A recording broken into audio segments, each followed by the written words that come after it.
Welcome to our YouTube channel Veer story. अगर आपको जल्दी से नेक्स्ट एपिसोड चाहिए तो वीडियो को अभी लाइक करो। 113 डिवोर्स पेपर्स। अब तक फ्रांस। असिस्टेंट वैभव भागते हुए विवान के कमरे में आया, जो गहरे अंधकार और धुएं में डूबा हुआ था। अब आगे। हालांकि विवान के होठों के बीच सुलग रही सिगार की लौ से वैभव समझ गया। विवान काउच पर बैठा हुआ है।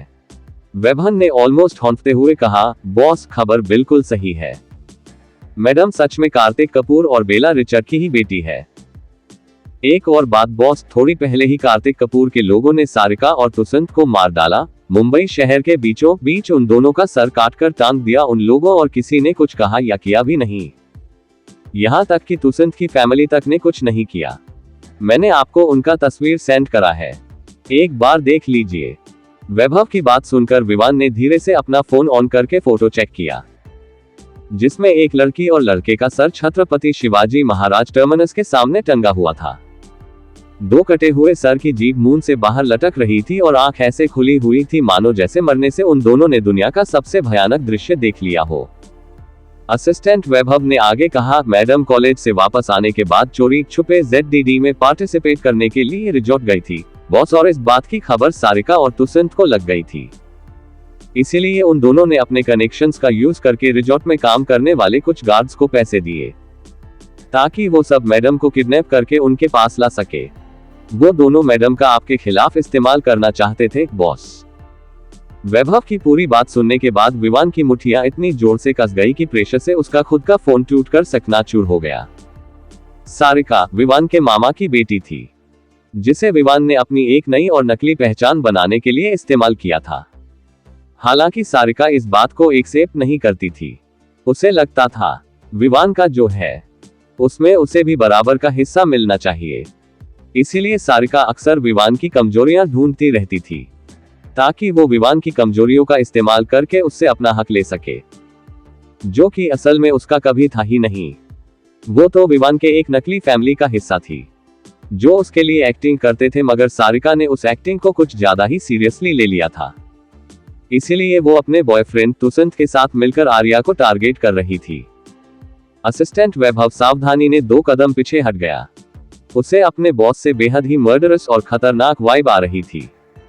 हालांकि वह विवान के परमिशन के बगैर वहां से जा भी नहीं सकता था, इसीलिए मजबूरन उसे वहां रुकना पड़ रहा था।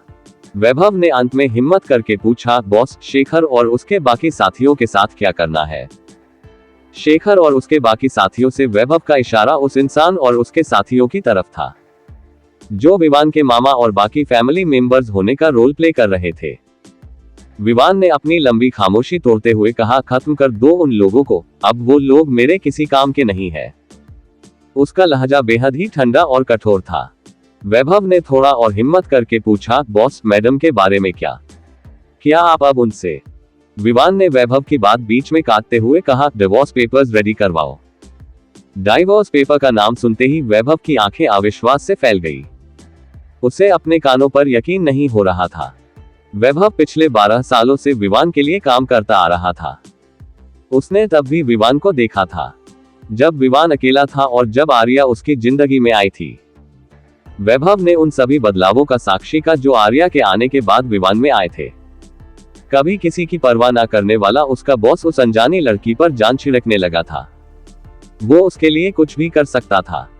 ऑब्सेशन शब्द भी विवान के उन इमोशंस को डिस्क्राइब नहीं कर सकता था जो वो आर्या उर्फ बर्तिका के लिए फील करता था।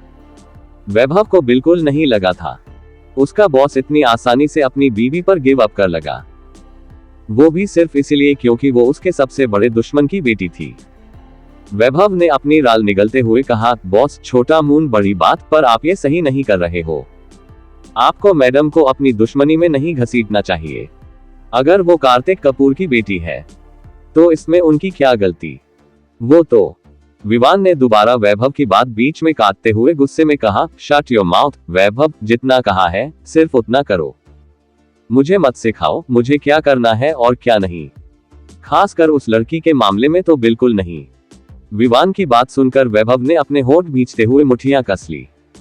विवान जो करने जा रहा था वो उसे बिल्कुल भी सही नहीं लग रहा था।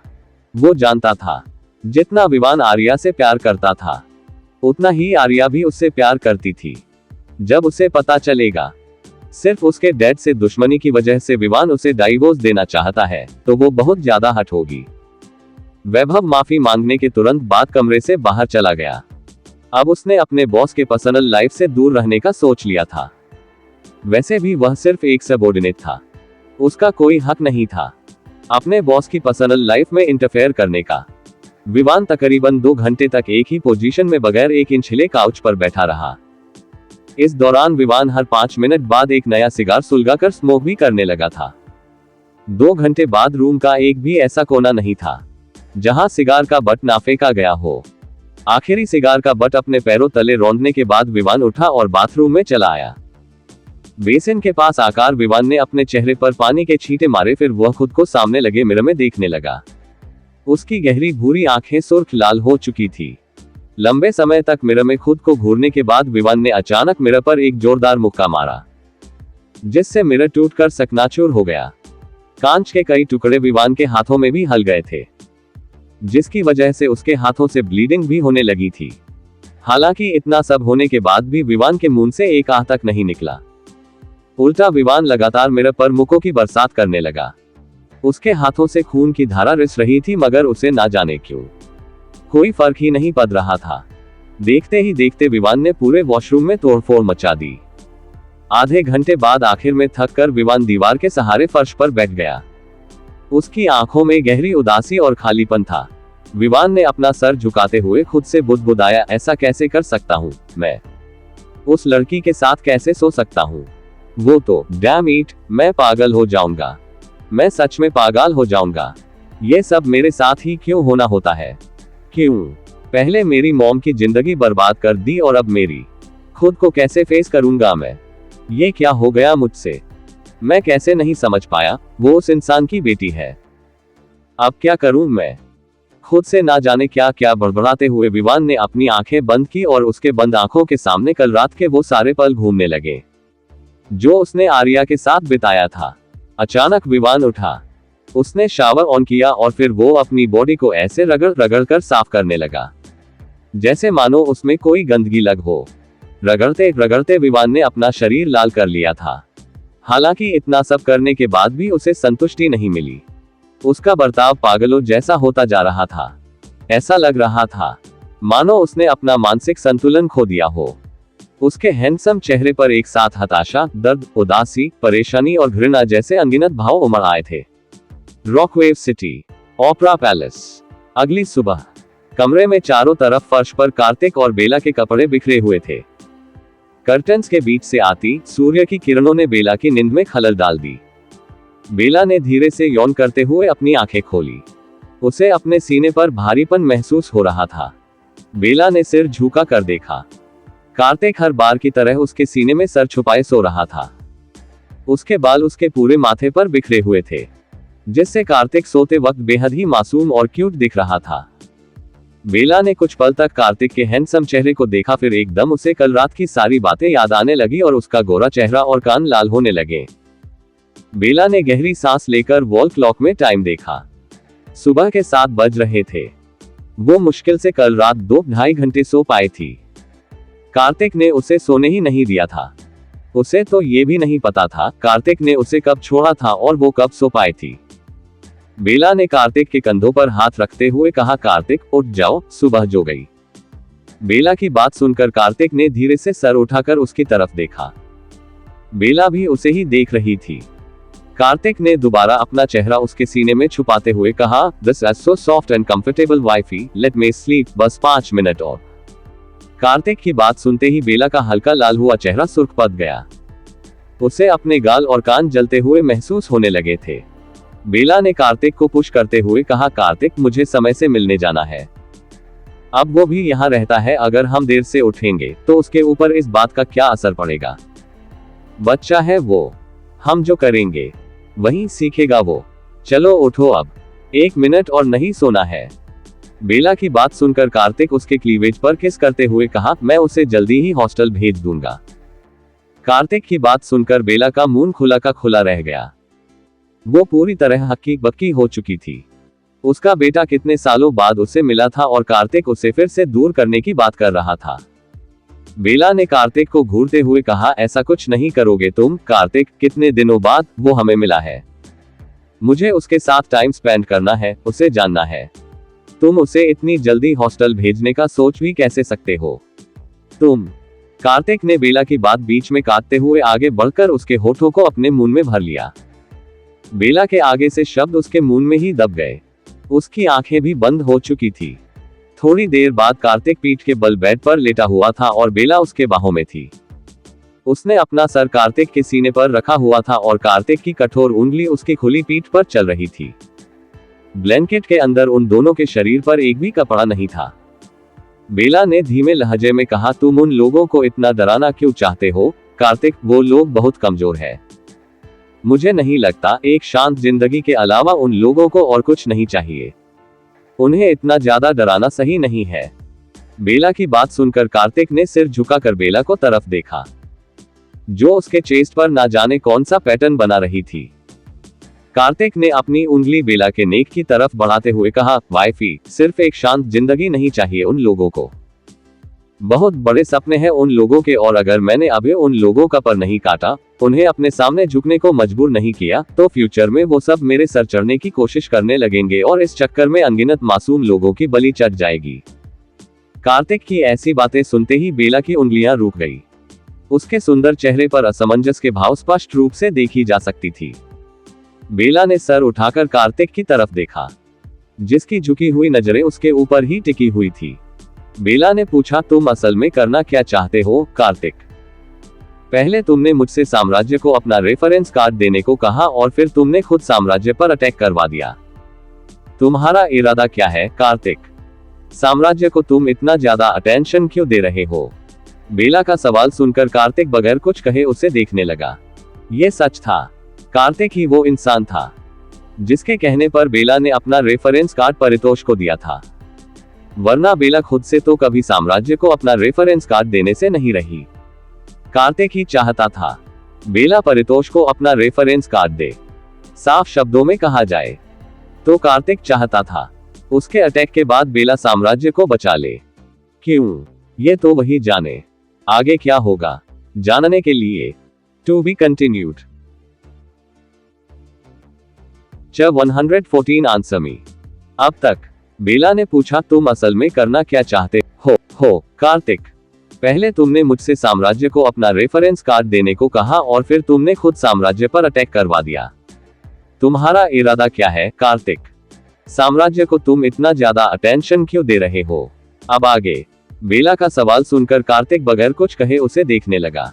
ये सच था, कार्तिक ही वो इंसान था जिसके कहने पर बेला ने अपना रेफरेंस कार्ड परितोष को दिया था, वरना बेला खुद से तो कभी साम्राज्य को अपना रेफरेंस कार्ड देने से नहीं रही। कार्तिक ही चाहता था बेला परितोष को अपना रेफरेंस कार्ड दे। साफ शब्दों में कहा जाए तो कार्तिक चाहता था उसके अटैक के बाद बेला साम्राज्य को बचा ले। क्यों? ये तो वही जाने। बेला ने अपने सवालों को दोहराया, मैंने तुमसे कुछ पूछा, आंसर मी कार्तिक। कार्तिक ने उसके बालों में अपनी कठोर उंगलियां घुमाते हुए कहा, वजह तुम अच्छे से जानती हो वाइफी। कार्तिक की बात सुनकर बेला ने आह भरते हुए कहा, हाँ मैं जानती हूँ। तुम उन लोगों को डराना चाहते थे, मगर क्यों डराना चाहते थे? मुझे समझ नहीं आ रहा है। उन लोगों के पास कुछ खास नहीं है। थोड़े नेचुरल रिसोर्सेज और मिनरल्स के अलावा उन लोगों पास कुछ ऐसा नहीं है जो तुम्हारा अटेंशन ग्रैब कर सके, और वो मिनरल्स और नेचुरल रिसोर्सेज भी ऐसे नहीं है जिनकी हमें जरूरत हो। हमारे पास ऑलरेडी सब कुछ है। साम्राज्य जैसे मामूली आइलैंड पर इतना अत्याचार करना अच्छा नहीं है, वो भी सिर्फ एक इंसान के गलती की वजह से। बेला इन दिनों कार्तिक के कामों और मूव्स से थोड़ी कंफ्यूज हो गई थी। वैसे तो कार्तिक ऊपरी तौर पर इतना शांत दिखता था, जैसे मानो उसे कुछ पता ही ना हो और वो दुनिया से पूरी तरह कटकर एक शांत जिंदगी जी रहा हो, मगर सिर्फ बेला जानती थी असल में ऐसा कुछ नहीं था। कार्तिक जितना ऊपर से शांत दिखता था, उसके दिमाग में उतना ही ज्यादा शोर होता था। वो जितना दुनिया से कटकर खुद को दिखाता था, दुनिया में उसका उतना ही ज्यादा कंट्रोल और इन्वॉल्वमेंट होता था। बस लोग चाहकर भी ये सब देख नहीं पाते थे। असल में कार्तिक किसी को देखने नहीं देता था। भले ही कार्तिक क्रूर था, जो कि स्वाभाविक भी था। कार्तिक दुनिया के उस मुकाम पर पहुंच चुका था जहां से पूरी दुनिया उसके तलवे के नीचे आती थी। वहां से आम लोग क्या, बड़े बड़े एलीट लोग भी उसकी नजरों में चींटी के बराबर थे। किसी का जीना मरना कार्तिक की नजरों में कोई मायने ही नहीं रखता था। हालांकि बेला जानती थी कार्तिक इतना भी निर्दयी नहीं था जो वो सिर्फ परितोष से बदला लेने के लिए साम्राज्य पर रहने वाले अनगिनत मासूम लोगों की जान ले। हाँ, अगर कोई और कार्तिक के सामने उन लोगों को खत्म कर दे तो कार्तिक निश्चित तौर पर इस मामले में कोई इंटरफेयर नहीं करने वाला था। मगर यह भी सच था, कार्तिक खुद से ऐसा कुछ नहीं करने वाला था। उसके पास इतना फालतू टाइम ही नहीं था। मगर इन दिनों कार्तिक साम्राज्य की हर एक छोटी बड़ी बातों पर ध्यान दे रहा था और उन्हें कुछ इस कदर डरा भी रहा था कि वो लोग अपना सेल्फ कॉन्फिडेंस खो दे, जो कि बेला के लिए थोड़ा संदिग्ध वाकया था। अतीत में कार्तिक ने कभी अपने सबसे बड़े दुश्मन तरुण पर भी इतना ध्यान नहीं दिया था जितना बेला इन दिनों उसे साम्राज्य को देते हुए देख रही थी। यहां तक कि सिर्फ साम्राज्य को डराने के लिए कार्तिक ने उन पर जो अटैक करवाया था उसमें रॉकवेव को पूरे 1.5 ट्रिलियन डॉलर खर्च करने पड़े थे, जो कि रॉकवेव के लिए तो नहीं मगर बाहरी दुनिया की नजरों में बहुत बड़ी रकम थी। इतनी बड़ी कि कई देशों का कुल जीडीपी भी इसकी बराबरी ना कर पाए। कार्तिक ने बेला के चेहरे पर बिखरे बालों को कान के पीछे करते हुए कहा, पहली वजह यह है कि मैं उन लोगों को उनकी जगह दिखाना चाहता था वाइफी, और दूसरी वजह तुम्हें वक्त के साथ पता चल जाएगा। Now focus on your birthday. Kartik ने अपनी बातों से स्पष्ट कर दिया वो साम्राज्य के मुद्दे पर ज्यादा बात नहीं करना चाहता है। इसीलिए बेला ने भी उसे आगे इंसिस्ट नहीं किया। बेला ने धीरे से खुद को कंबल में लपेटकर उठते हुए कहा, बर्थडे, हाँ, मुझे इस बार अपने बर्थडे पर सच में फोकस करना चाहिए। This birthday is really special for me. तुम्हें पता है कार्तिक, पहले मुझे कभी अपने बर्थडे को लेकर कोई एक्साइटमेंट या स्पेशल फीलिंग नहीं आती थी, बचपन से ही। सच कहूं तो बर्थडे सेलिब्रेशन मुझे दुनिया के सबसे सिली कामों में एक लगता था, but this time you made my birthday special and exciting for me. आज मेरा भी मन हो रहा है ग्रैंड तरीके से अपना बर्थडे सेलिब्रेट करने का। अपने आप में आए बदलावों के बारे में बोलते और सोचते हुए बेला के होठों पर हल्की प्यारी मुस्कान आ गई, जिससे उस रूम का माहौल ही बदल गया। कार्तिक, जो अपना दोनों हाथ सर के पीछे टिकाए बेला को देख रहा था, उसकी नजर अचानक फ्लावर पॉट में रखे उन हल्के मुरझाए व्हाइट लिली पर गई, जो ना जाने कैसे अपने आप ही दोबारा से खिलने लगे थे। उन फूलों में कोई रूट नहीं थी, वो डेकोरेशन के लिए वहां रखा गया था और हर सुबह बदल दिया जाता था, मगर आज मुरझाने के बाद वो फूल दोबारा खुद ही खिलने लगा था। कार्तिक ने बिना किसी बदलाव के उन मुरझाए हुए फूलों को दोबारा खिलते हुए देखा। फिर उसने बेला की तरफ देखा, जो मुस्कुराते हुए उसे ही देख रही थी। कार्तिक की गहरी नजर बेला के मुस्कान पर जाकर जम गई। उसकी आंखों की गहराई में कुछ ऐसा था जिसे बेला नहीं देख पा रही थी। कार्तिक ने अचानक बेला की कलाई पकड़कर अपने करीब खींच लिया। पलक झपकते ही बेला बेड पर कार्तिक के नीचे आ चुकी थी। कार्तिक ने बगैर एक वक्त गवाए उसके होठों को कैप्चर कर लिया और इसी के साथ बेला की मंत्र मुक्त कर देने वाली मुस्कान उसके मुंह में घुल गई। एक लंबी पैशनेट किस के बाद कार्तिक ने बेला के होठों को रिहा किया। बेला गहरी सांस लेते हुए कार्तिक को घूरने लगी, जिसके पैशन की वजह से उसके नाजुक पतले होंठ हल्के सूज गए थे। कार्तिक ने बेला के सर से अपना सर जोड़ते हुए कहा, वाइफी, तुम जैसे चाहोगी, हम तुम्हारा बर्थडे वैसे ही सेलिब्रेट करेंगे। अगर तुम्हें ग्रैंड सेलिब्रेशन चाहिए तो हम दुनिया का सबसे ग्रैंड बर्थडे सेलिब्रेट करेंगे।